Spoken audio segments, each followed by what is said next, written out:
अस्सलाम वालेकुम, आदाब। मैं हूं खलील फरहाद। नेशनल व इंटरनेशनल खबरों की तफसील जानने के लिए वर्ल्ड न्यूज़ की शुरुआत करते हैं हेडलाइंस से। गजा पर इजरायली बमबारी जारी। शुमाली गजा की 2 इमारतों को बनाया गया निशाना। 50 बच्चों समेत 84 फलस्तीनी शहीद। अल-क़स्साम ब्रिगेड ने मुतादिद इजरायली फौजियों को हलाक व जख्मी करने का किया दावा। याहिया सिनवार की आखिरी वसीयत आ गई सामने। हमास क़यादत व कारकुनों से खिताब करते हुए लिखा था, ये जंग जितनी तवील होगी हम आज़ादी के उतने ही करीब पहुंचेंगे। इसराइल के वजूद का खात्मा होगी ये जंग।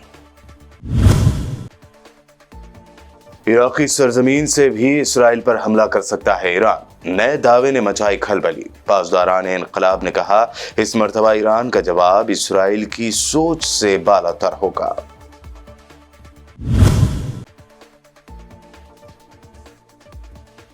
मिशिगन में ट्रंप ने अरब अमेरिकियों से किया खिताब। कहा, वक्त आ गया है कि इसराइल और लेबनान के तनाज़े को किया जाए खत्म।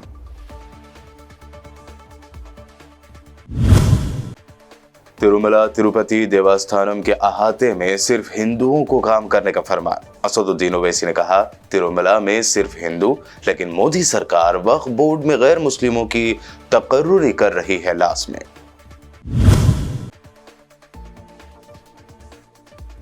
और महाराष्ट्र इलेक्शन से पहले एनडीए को लग रहे हैं झटके। बीजेपी ज़ेर क़यादत वंचित अघाड़ी को झटका। अनीस अहमद दोबारा कांग्रेस में शामिल। और पेश खबरों की तफसील। नॉर्थ गजा में 2 कसीर मंजिला इमारतों पर इसराइल ने हमले किए, जिसके नतीजे में 50 बच्चों समेत 84 फलस्तीनी शहीद हो गए। गजा हुकूमत के मीडिया ऑफिस के मुताबिक इसराइल ने नॉर्थ गजा में कई मंजिलों वाली 2 इमारतों को निशाना बनाया, जहां 170 अफराद पनाहगज़ीन थे। कसीर मंजिला इमारतों पर इसराइली हमलों के नतीजे में 84 फलस्तीनी शहीद हो गए। मीडिया रिपोर्ट के मुताबिक इसराइली मुहासरे और हमले की वजह से नॉर्थ गजा के इलाके में इमदादी सरगर्मियों के लिए सिविल डिफेंस, रेस्क्यू या दूसरा कोई इमदादी इदारा मौजूद नहीं है।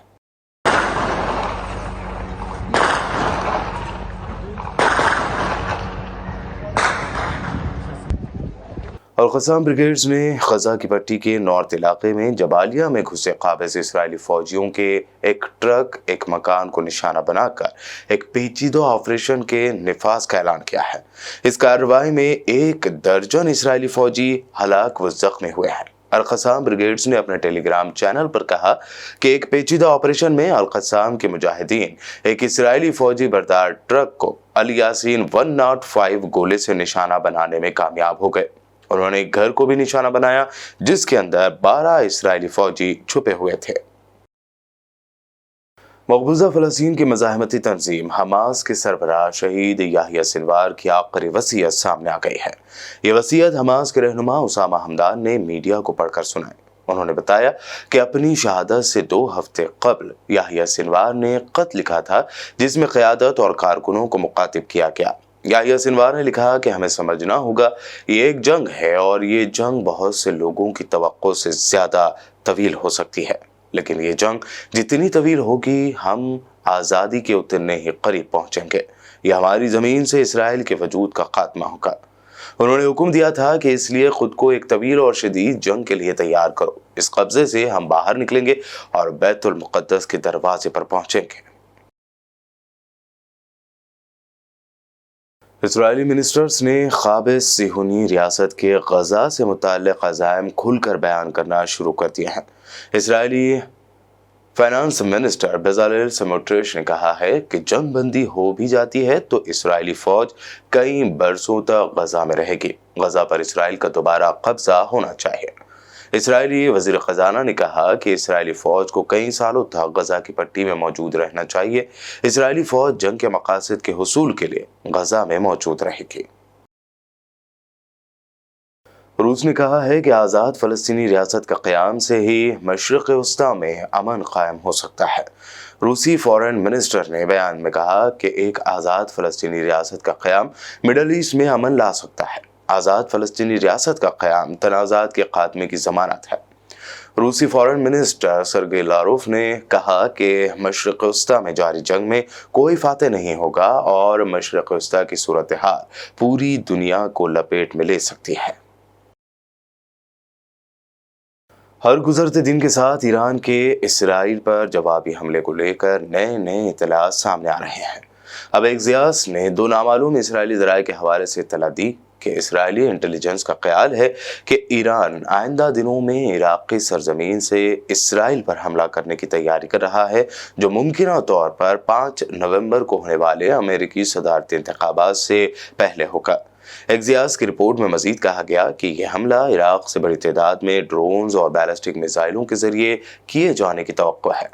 रिपोर्ट में यह भी कहा गया है कि तेहरान की जानिब से इराक़ में ईरान नवाज मलेशियाओं के जरिए हमला करने का एक मकसद ये भी हो सकता है कि ईरान में एटमी और तस्वीरी अहदाफ के खिलाफ एक और इसराइली हमले से बचा जाए। उधर ईरान की सिपाह पासदारान इनक़लाब इस्लामी के commander in chief major general Hossein Salami ने शोहदा की याद में होने वाली एक कॉन्फ्रेंस से खिताब करते हुए कहा कि ईरानी कौम खुदा पर मुकम्मल ईमान के साथ मैदान जंग में कदम रखती है और दुश्मन को तमाम मंसूबों को खाक में मिला देती है। उनका कहना था कि दिफा मुक़द्दस है। मौसूम 8 साला मुसल्लत करदा जंग के दौरान साबित हो गया कि एक कौम पूरी दुनिया के सामने क़याम करती है तो उसका ईमान मज़ीद मजबूत होता है।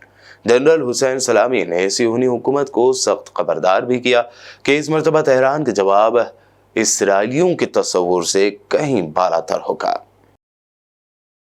रिपब्लिकन उम्मीदवार डोनाल्ड ट्रंप ने मिशिगन में अरब अमेरिकियों से खिताब करते हुए कहा कि वक्त आ गया है कि इसराइल और लेबनान के तनाज़े को ख़त्म किया जाए।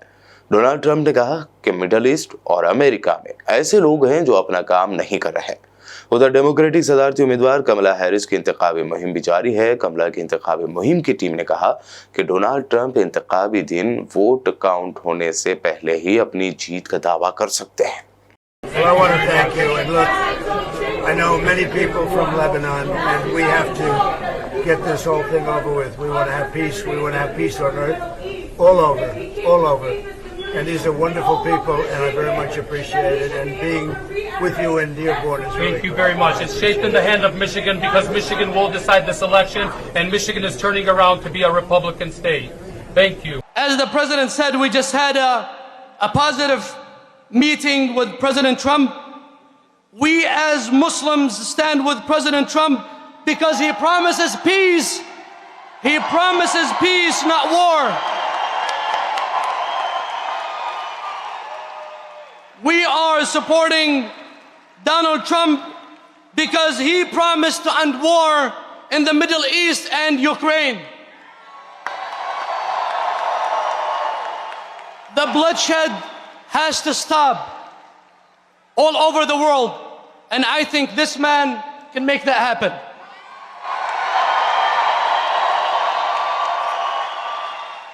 I personally believe that God saved his life twice for a reason.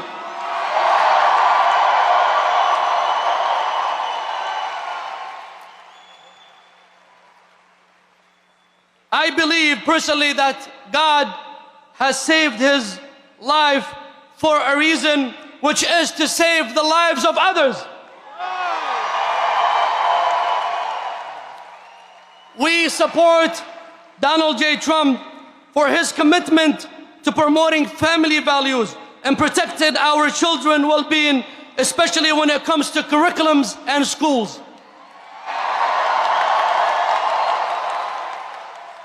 We as Muslims support this man because we believe that he will be a president for all Americans, embracing every race, color, and religion.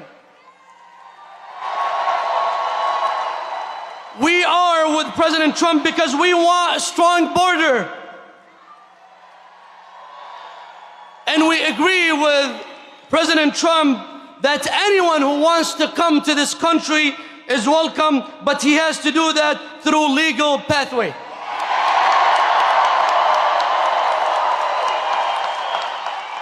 Bulletin में वक्त हुआ है एक short break का। जल्द लौटेंगे और देखेंगे मजीद अहम खबरें।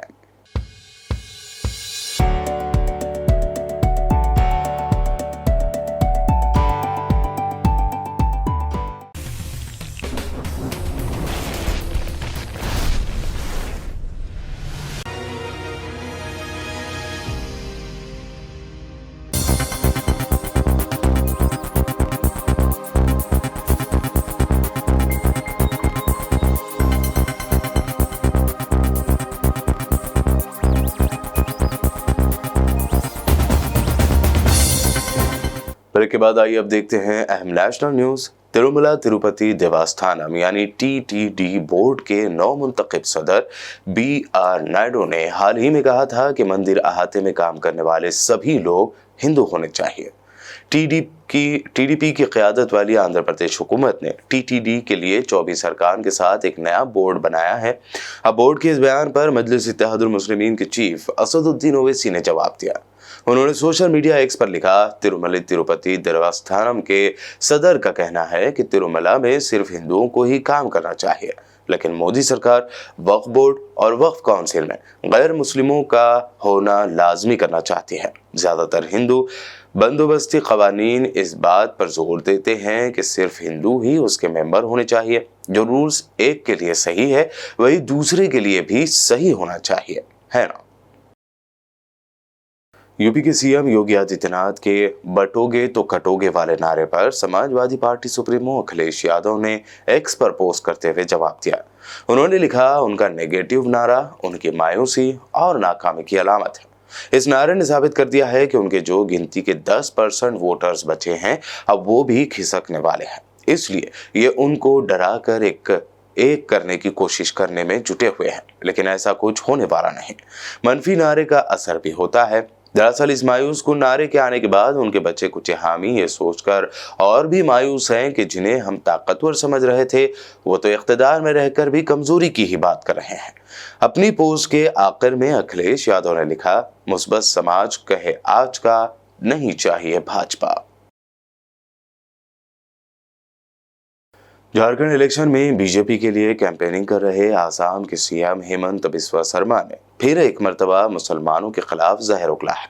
उनका एक वीडियो शेयर करते हुए एक्स यूजर ने लिखा, आसाम का सीएम झारखंड में इस मुल्क के हिंदुओं को मुसलमानों से डरा रहा है। संथाल परगना में 1951 में संथाल परगना का कुल आबादी था 23 लाख। 23 लाख आबादी का 20 लाख आबादी हिंदू और आदिवासी थे, और उसमें उस समय संथाल परगना में खाली 2,19,000 मुसलमान थे। 2,19,000 मुसलमान का कितना बेटा बेटी हो सकता है, आप हिसाब लगाइए। आज संथाल परगना का हालत क्या है? संथाल परगना का हालत हिंदू 90% से घट के 67% हो चुका है, और मुसलमान 10% से बढ़ के आज मुसलमान का आबादी 40% का लगभग हो चुका है। कांग्रेस ने वजीर आजम नरेंद्र मोदी के गारंटी मौजू पर किए गए हमलों का जबरदस्त जवाब दिया है। पार्टी सदर मल्लिकार्जुन खड़गे ने कहा कि मोदी की गारंटी 140 करोड़ हिंदुस्तानी शहरियों के लिए एक जालिमाना मजाक है। उन्होंने पीएम मोदी पर झूठ, धोखा और मक्कारी का इल्जाम लगाते हुए बीजेपी को धोखा देने वाली और जुमला पार्टी करार दिया। खड़गे ने एक्स पर पोस्ट किया, नरेंद्र मोदी जी झूठ, धोखा, मक्कारी, लूट और तशहीर, ये 5 खुसूसियात हैं जो आपकी हुकूमत की अच्छी तफसील बयान करते हैं। 100 रोजा स्कीम के बारे में आपका ढोल पीटना एक सस्ता PR स्टंट था। उन्होंने दावा किया कि बीजेपी में B का मतलब बिटरेट यानी धोखा है, जबकि J का मतलब जुमला है। कांग्रेस सदर मल्लिकार्जुन खड़गे पर पीएम मोदी और बीजेपी लीडरों के मुतनाज़ बयानात पर सुप्रिया श्रीनेते ने मोदी हुकूमत पर शदीद जवाबी हमला किया। कांग्रेस अध्यक्ष मल्लिकार्जुन खड़गे जी का लगातार अपमान और तिरस्कार करना बीजेपी की अपनी कुंठा दिखाता है। शायद बीजेपी वालों को और नरेंद्र मोदी को यह दिक्कत है कि एक दलित, शोषित, वंचित समाज का व्यक्ति राजनीति के शिखर पर कांग्रेस के अध्यक्ष कैसे बन गए। उनको बार बार आउट ऑफ कॉन्टेक्स्ट कोट करना, उनकी बातों पर अनर्गल बयानबाजी करना, उनकी बातों पर अनर्गल कंट्रोवर्सी करना, यह बीजेपी की आदत बनता जा रहा है। खड़गे जी का 5 दशकों से ज्यादा 50 वर्ष से ज्यादा निर्वाचित सदस्य रहने का अनुभव है और कांग्रेस अध्यक्ष होने के नाते उन्होंने कहा गारंटी वो अनाउंस करनी चाहिए जो हम आर्थिक प्रबंधन के अंतर्गत कर सके, जैसे कि हम अपनी सरकारें कर्नाटका, तेलंगाना और हिमाचल में कर रहे हैं। हमने जो गारंटी अनाउंस करी थी उसका बजट देखा था, फिस्कल प्रूडेंस देखी थी और उसके बाद अनाउंस किया था और इसी के चलते ये गारंटियां सक्सेसफुल है और आर्थिक मैनेजमेंट इन सारे राज्यों में हो रहा है। बीजेपी की जो कुंठा है वो रेवड़ी रेवड़ी कहकर साफ दिखती है, क्योंकि रबड़ी तो ये अपने दोस्तों और यारों को खिलाते हैं। दोस्त को सारे पोर्ट एयरपोर्ट दे देंगे, दोस्त की को बचाने वाले सेबी की प्रमुख को नहीं हटाएंगे, नहीं तो आरोप सिद्ध हो जाएंगे। दोस्तों का, अपने पूंजीपति मित्रों का 16 लाख करोड़ माफ करेंगे, लेकिन किसान का, मजदूर का, स्टूडेंट का, मध्यम वर्ग पर कर्ज का बोझ चढ़ाएंगे। तो जिसको रेवड़ी आप कहते हैं वो जनहित जन कल्याणी योजनाएं है और अगर नरेंद्र मोदी जी आपको ऐसी जनहित जन कल्याणी योजनाओं से आपत्ति है तो आपत्ति रहे, क्योंकि इस देश के संसाधनों पर पहला अधिकार शोषित, वंचित और गरीबों का है और ये अधिकार हम उनको देकर रहेंगे। आप अपने पूंजीपति मित्रों के लिए काम करिए, हम इस देश की जनता, इस देश के मध्यम वर्ग के लिए, इस देश के गरीबों के लिए काम करेंगे। महाराष्ट्र में बीजेपी की वंचित अघाड़ी को झटका देते हुए अनीस अहमद दोबारा कांग्रेस में शामिल हो गए हैं। महाराष्ट्र कांग्रेस के इंचार्ज रमेश चेन्नीथाला ने प्रेस कॉन्फ्रेंस करते हुए इस बारे में तफसील बताया। साथ ही उन्होंने महाराष्ट्र के प्याज, कपास और सोयाबीन किसानों की जिंदगी बर्बाद करने का भी बीजेपी पर इल्जाम लगाया। हमारे आपके द्वारा मैं महाराष्ट्र के सारे अपने भाई और बहनों को भी दीपावली की शुभकामना देता हूँ। आज हमारे खुशी की बात है, अनीस अहमद जी आज पार्टी छोड़ करके वंचित में ज्वाइन किया था। उन्होंने वंचित के लिए नॉमिनेशन फाइल करने के लिए गया था, लेकिन समय बीत गया तो उसको नॉमिनेशन नहीं कर पाया। कुछ कारण के वजह से उन्होंने पार्टी छोड़ा था। अभी अनीस अहमद आप जानते हैं कि फॉर्मर मिनिस्टर था, एमएलए था 3-4 बार और हमारे एआईसीसी मेंबर था, एनएसयूआई और यूथ कांग्रेस के समय से मेरे साथ काम किया है। वो खुशी के साथ मैं आपको बताना चाहता हूँ, वो अभी वंचित से इस्तीफा कर दे करके कांग्रेस में वापसी आ रहे हैं। हमारे केंद्रीय सरकार के द्वारा जो एक्सपोर्ट इंपोर्ट पॉलिसी है, वो पॉलिसी के मुताबिक हमारे onion, cotton and soybean farmers का जिंदगी खराब हो गया है। The farmers policies of the BJP government completely destroyed the farmers in Maharashtra. सबसे ज्यादा ये एक्सपोर्ट इंपोर्ट पॉलिसी के वजह से महाराष्ट्र की फार्मर्स ने सबसे ज्यादा समस्याओं को सामना करना पड़ता है। आप जानते हैं कि महाराष्ट्र में सबसे ज्यादा, भारत के सबसे ज्यादा किसानों की आत्महत्या महाराष्ट्र में हुआ है। इसके पूर्ण जिम्मेदारी केंद्रीय सरकार, मोदी सरकार का है। आम आदमी पार्टी एमएलए सौरभ भारद्वाज ने एक प्रेस कॉन्फ्रेंस में कहा कि गुजरात की जेल में बैठे गैंगस्टर्स कैसे दारुल हुकूमत दिल्ली में अपने गैंग चला रहे हैं, इसका जवाब बीजेपी सरकार को देना होगा।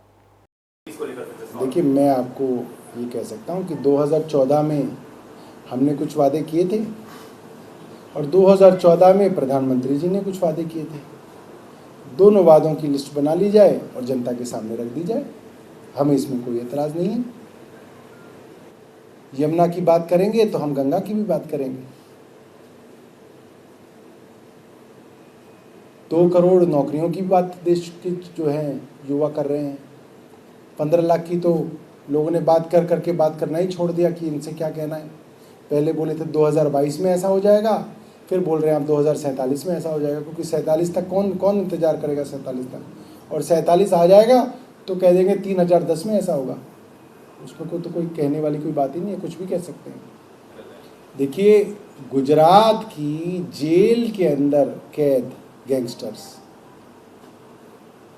दिल्ली की जेलों के अंदर कैद गैंगस्टर्स, जिसका दोनों का प्रशासनिक कंट्रोल जो है वो भारतीय जनता पार्टी की केंद्र सरकार और गुजरात सरकार के पास है। वो कैसे ऑपरेट कर रहे हैं? वहाँ तो फोन तक ले जा ही नहीं जा सकते, जैमर लगे हुए हैं। तो ये कैसे हो पा रहा है? ये तो केंद्र सरकार को बताना पड़ेगा। और अब आखिर में हेडलाइंस पर डालते हैं एक और नजर। गजा पर इजरायली बमबारी जारी, शुमाली गजा की 2 इमारतों को बनाया गया निशाना, 50 बच्चों समेत 84 फलस्तीनी शहीद। अल-क़स्साम ब्रिगेड ने मुतादिद इजरायली फौजियों को हलाक व जख्मी करने का किया दावा। याहिया सिनवार की आखिरी वसीयत आ गई सामने, हमास क़यादत व कारकुनों से खिताब करते हुए लिखा था, ये जंग जितनी तवील होगी हम आज़ादी के उतने ही करीब पहुंचेंगे, इसराइल के वजूद का खात्मा होगी ये जंग। इराकी सरजमीन से भी इसराइल पर हमला कर सकता है ईरान, नए दावे ने मचाई खलबली। पासदारान इनकलाब ने कहा, इस मर्तबा ईरान का जवाब इसराइल की सोच से बालातर होगा।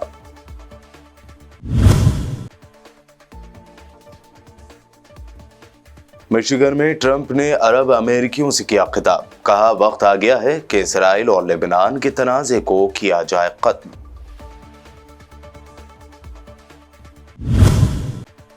तिरुमला तिरुपति देवस्थानम के अहाते में सिर्फ हिंदुओं को काम करने का फरमान, असदुद्दीन ओवैसी ने कहा, तिरुमला में सिर्फ हिंदू, लेकिन मोदी सरकार वक्फ बोर्ड में गैर मुस्लिमों की तकर्रुरी कर रही है लाश में।